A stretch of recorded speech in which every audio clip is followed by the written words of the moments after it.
Is Ammar Waqqaf. He's a Syrian political activist. Ammar, what do you make of Britain's plans to send military personnel there to do training in Syria?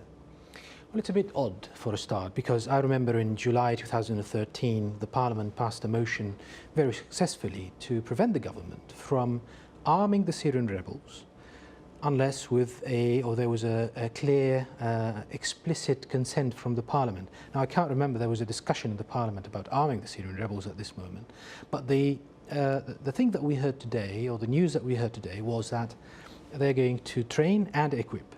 So it's a bit unclear whether they're ignoring their own legislation here or not. The 3 years that they're thinking about here is also a bit confusing. You know, what does that tell us in terms of the horizons and prospects of a political solution? And who exactly are you training? How can you tell the difference between a good and a bad rebel? Well, you can't, because the ideology is pretty much, the basis of the ideology is pretty much the same, and this is the only explanation why so many so-called moderate groups have already went on the insolvency, and they all joined Al-Qaeda affiliated groups. I think the last and most important of which was Harakat Hazm movement, which was hailed by the West, America, the United Kingdom, as being very moderate, and they gave them all the sophisticated Tau missiles and anti-tanks and everything. And then with a blink of an eye, they were defeated, and all the weaponry went to Al-Qaeda, and you know, they basically dissolved into a more extreme group. So you can't really screen, as they say here. It's a bit odd. What about the idea that Michael Fannon is saying that local troops should be used to deal with this issue of ISIS there in Syria?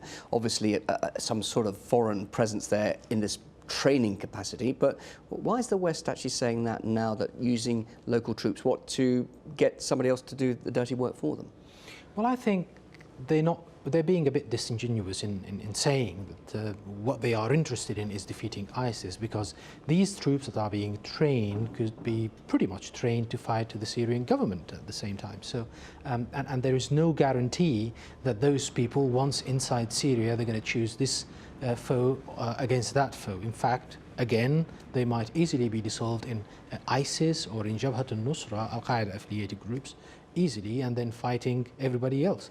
So if you actually defeat those groups, you're actually empowering Assad then, aren't you? So it's a very difficult balance. And actually, is Assad's presence there perhaps a good thing? Do you think, what is his outlook? Is he there to stay? Well, I think from my point of view, quite a few Syrians from the very beginning chose the framework of the government to support against this chaotic sort of extremist agenda as they view it. And had it not been the case, I don't think President Assad would have stayed a month in power. The West has chosen to ignore this fact so long, and they've actually betted against it so much that they don't know what to do anymore.